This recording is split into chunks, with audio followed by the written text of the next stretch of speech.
Whether returning to the hobby after a many-year break or getting into it for the first time, there's essential tools. This video is going to help you determine what tools you need to begin model building. Let's roll the intro and we'll talk about it.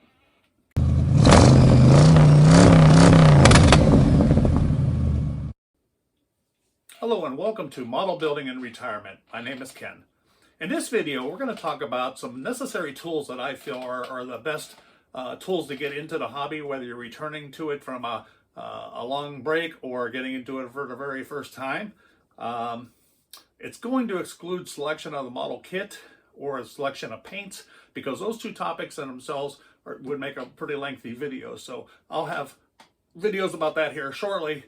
But for right now, let's get into the tools that I recommend. Okay, laid out in front of me are some very essential tools if you want to build a model that looks realistic. These are going to be tools to help you clean the parts, prep decals, and things of that nature. The most important piece to start with is a pair of sprue cutters. And the sprue is the plastic injection molded tree that the parts come on. And as you'll see, there's little nubs on each part. Now, these little side cutters do a great job of removing parts. You would get the flat edge against your piece here and snip.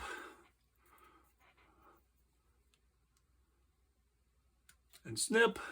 And that removes it from the sprue with very minimal amount of leftover material. The rest of that will have to be sanded and filed, and we'll talk about some tools for that here shortly. This here, these can range from $12 to $50. This is the cheap pair, $12 at Amazon. And where I can, I'll attach a link to the video for most of this stuff. But these cut very well for me. I'm not sure what the $50 pair does better than this, but this does a nice job. The next very important piece to have is an X-Acto knife.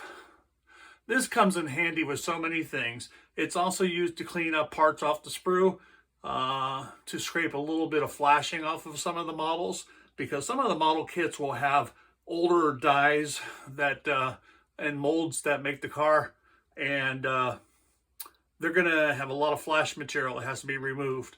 So files, sandpaper, X-Acto knife. This is also important for cutting masking tape. If you're going to do bare metal foil to get like window trim and chrome on your car, very essential. Now, this is an X-Acto knife with a number 11 blade, and I really recommend that you buy excess blades.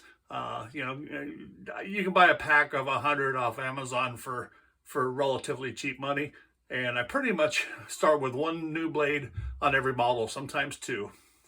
Very essential. Another very helpful piece is a nice little hard-edged ruler made of steel or aluminum.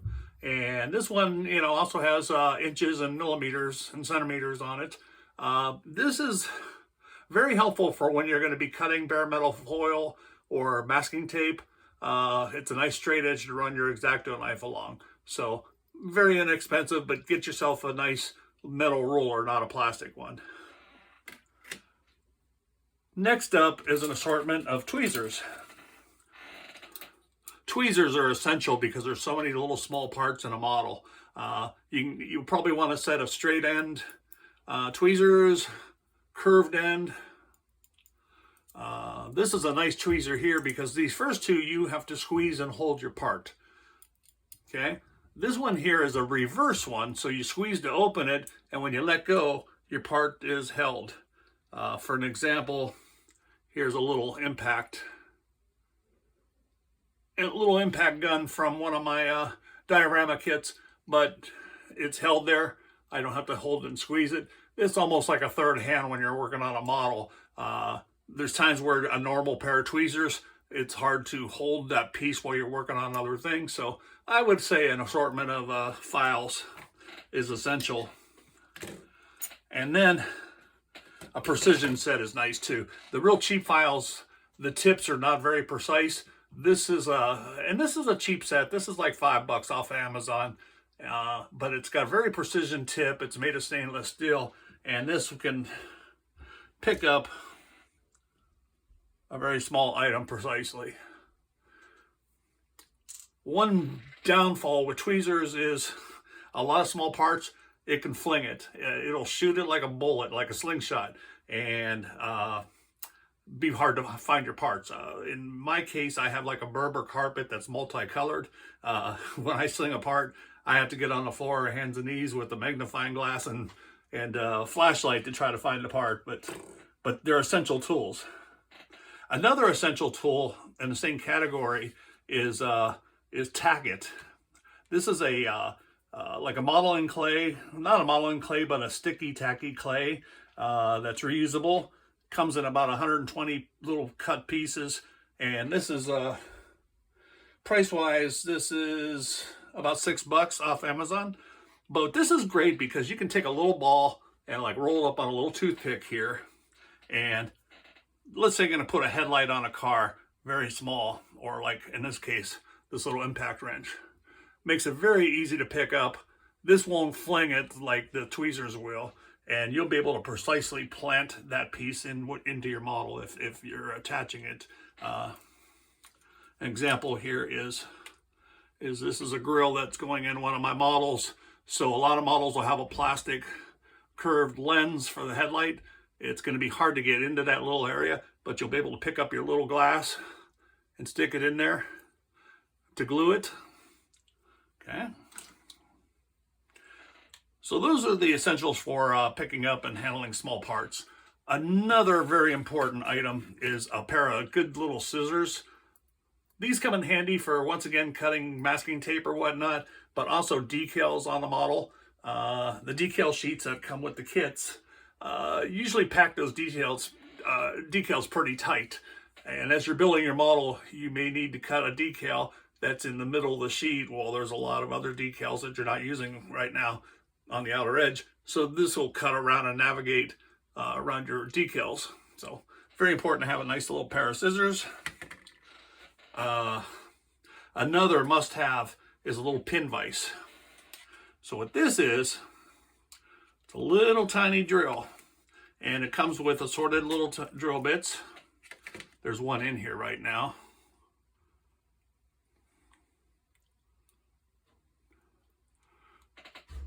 That is, I believe that's like maybe a 0.5 millimeter blade on there right now. But this is very important or helpful tool for pinning mirrors onto a car, which we'll talk about when we do a build. Or a lot of parts, they'll have located pins and male and female holes, but they don't fit properly, so you can hone out your little holes with a little pin vise.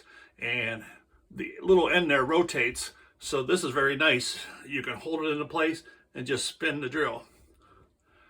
And being that you're dealing with styrene, you don't need like a power drill.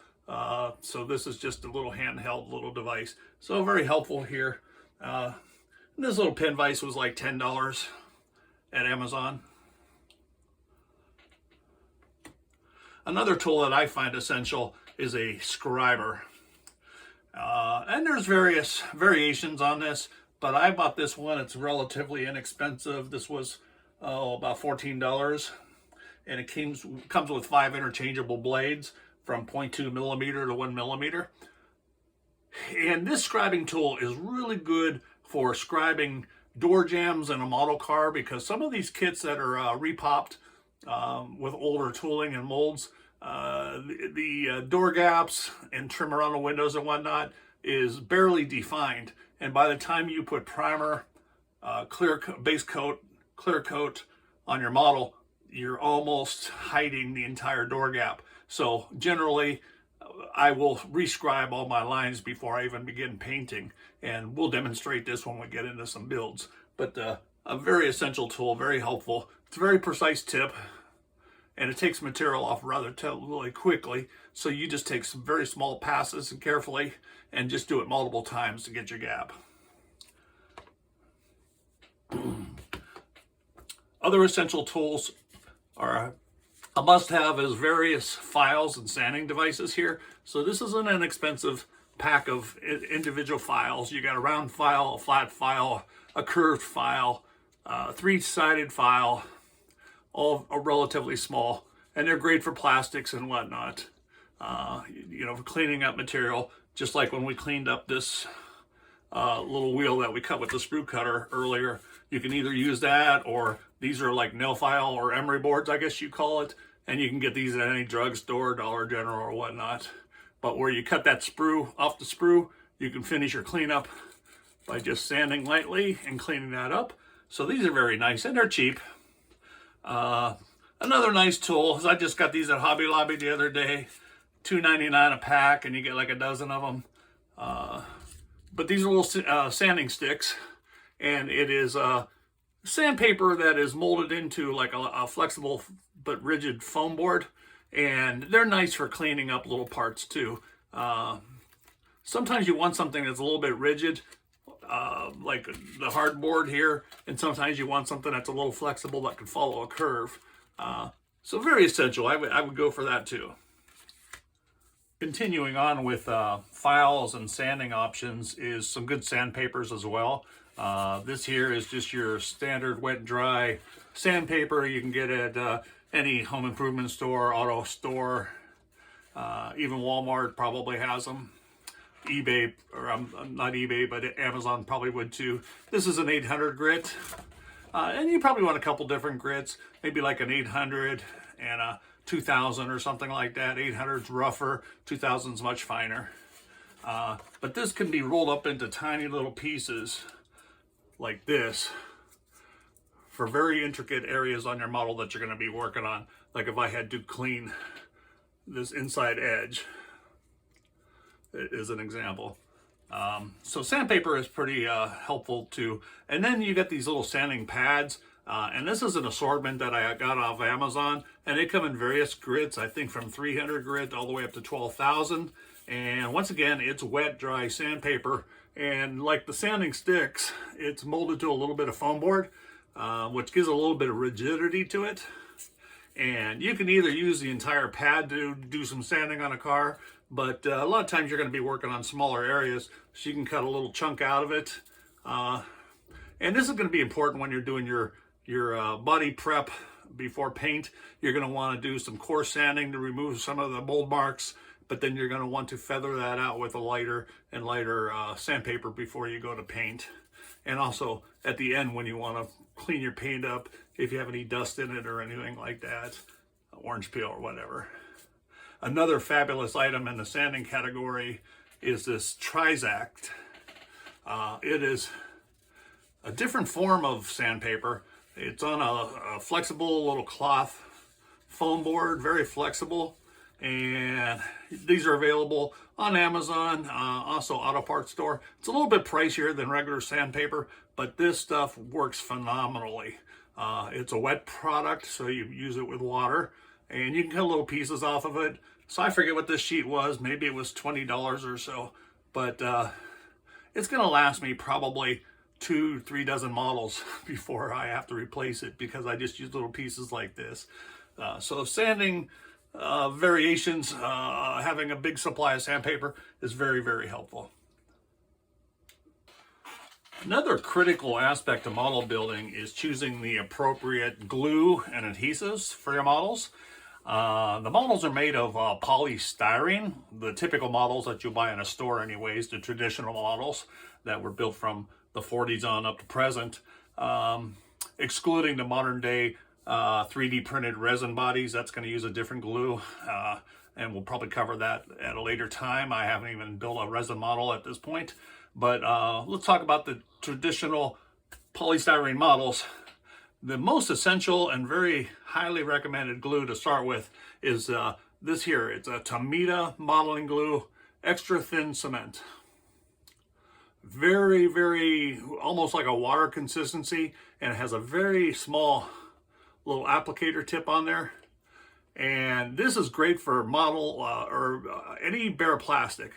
You can bond two pieces together and just touch that brush to the outside edge, and capillary action will pull that glue around. So it's a very good permanent glue. And what it does is it actually has a chemical reaction with the plastic, the styrene, so it actually melts and welds it together. So it's not really an adhesive It actually melts the plastic, so you do want to be careful and precise with it. Otherwise, it'll give you a bad day on your model. Again, it's meant for bare plastic, not for paint-to-paint gluing. Another variation, and this is not very expensive. This is a little, maybe a 2-ounce jar, and it's available on Amazon as well. And I've built a dozen models with this, and I'm still almost totally full. This is another variation. It's from Humbrol. It's a liquid poly, just slightly thicker and has a little bit bigger brush, but that'll work as well. And one last item in the modeling glue category is the old-fashioned Testors tube glue. Typically, this is extinct and not really used in the building anymore, but it's still very helpful when you're bonding very large pieces together. Like if you're doing a complete interior tub to a chassis glue, these light little glues are not going to hold very well.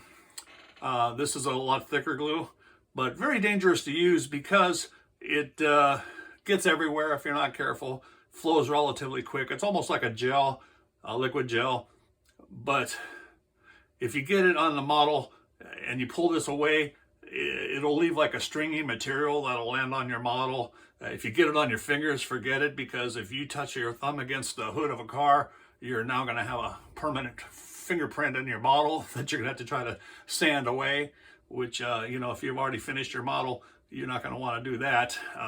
But it has its place. I barely use it, but it has its place. So that's for bare metal. So essentially, that's for pre-assembly prior to painting. Bare plastic, I'm sorry. And then there's your CA glues. CA is basically super glue. And you can buy cheap super glue. You can use almost any type of brand out there. This one here is like a Starbond multi-purpose super glue. It sets relatively quick. Cures in like 10 to 15 seconds. And has a little applicator tip on it.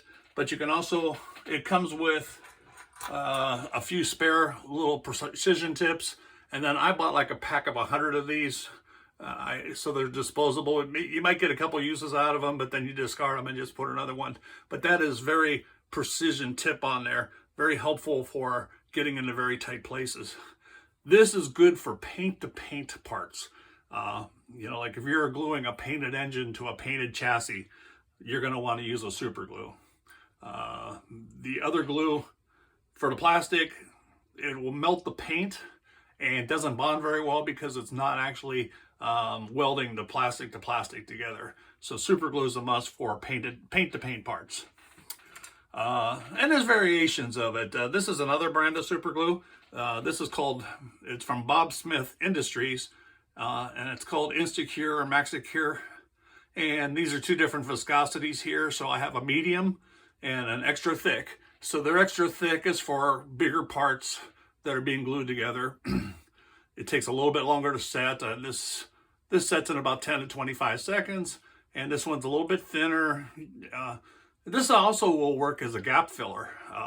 Like if you're attaching bodywork together and they don't fit real good and there's a horrible gap, this glue, you can fill that gap and sand and file it away, and it'll clear up that bodywork, before you paint. You would apply that. This one sets in 5 to 10 seconds. But what's nice about the Bob Smith Industries super glues is these are standalone glues that'll work, but it also comes in the kit. Each set comes with a pair. So it comes with this accelerator called InstaSet.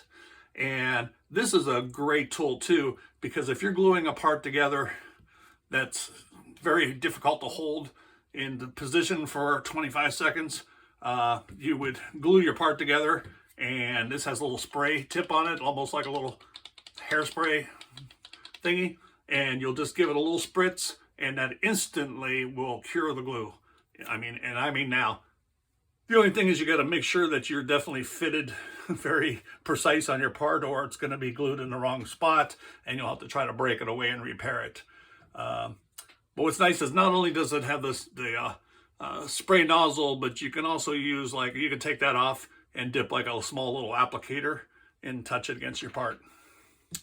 And then A third essential glue is a clear white glue, if you will.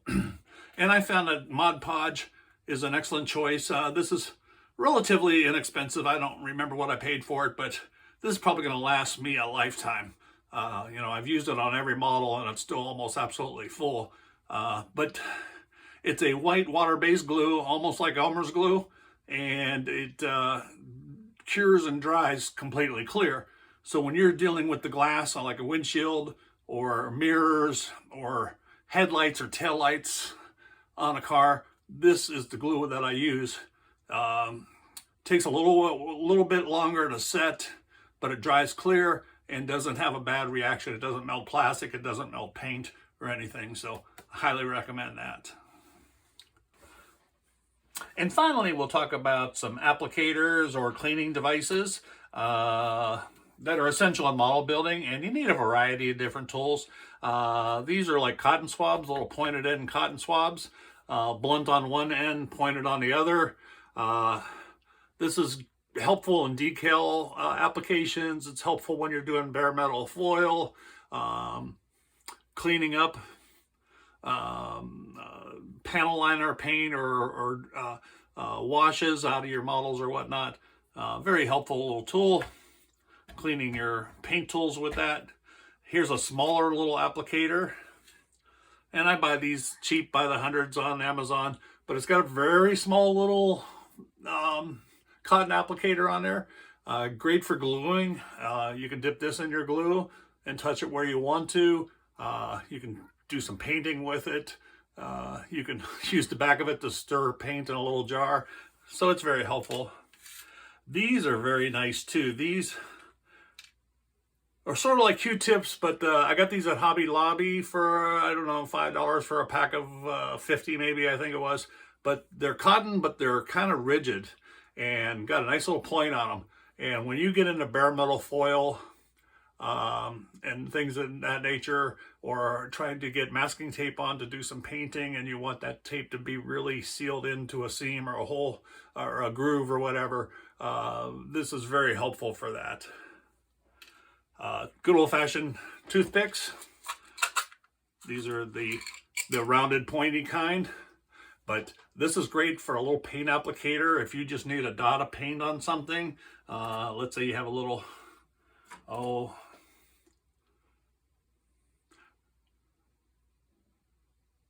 there may be some bolts here on your fan. You would dip that in a little bit of silver paint and just dip real quick. Sometimes better, much better than even a small detailed paintbrush. So toothpicks come in handy for a lot of different things. Also helps in the bare metal foil application. And then finally, some paintbrushes, an assortment. You got a nice little detailing brush here. Very small point on it. Very helpful for details, small details. And then these are a little bit broader, general use brushes for about like maybe engine compartments, larger items that you're going to hand brush paint. And then this is a helpful brush for if you're applying chalks and powders for weathering a car, or you want to do a little dry brushing on a chassis to bring out some of the details.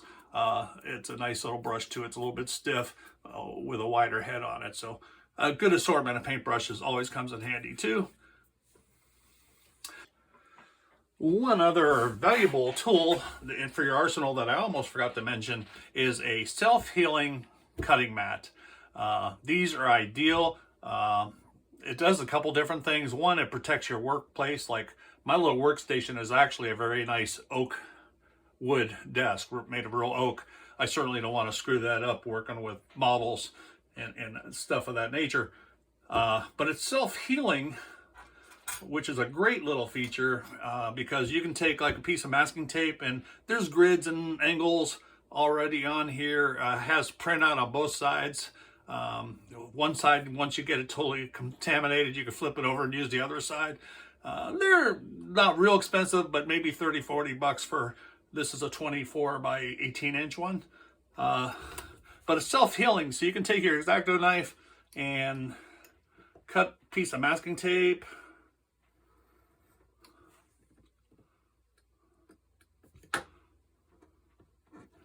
You know, let's say you needed to mask off something on your model, but it heals. I have cut hundreds and hundreds of pieces of tape on this mat, and you cannot tell at all. What happens is it's some sort of vinyl mat that once you cut into it, it kind of heals itself. I wish the human body was that good. Almost like a child, the way they heal. You know, you cut their finger and they heal pretty quick, but as you get older like me, you know, it takes a little bit longer. But yeah, get yourself a good cutting match too. It'll protect your workstation. It's kind of soft, very valuable.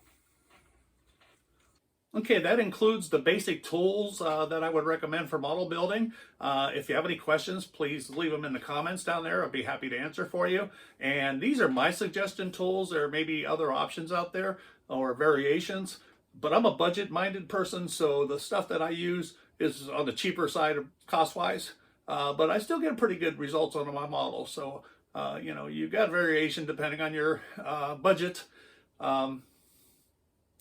So leave comment if you have any comments below, and I'll have links to as many products as I can in the description. And finally, if you like my content, please hit like, subscribe, and ring that little bell icon, which will alert you to future videos. Thanks for watching. Have a good day.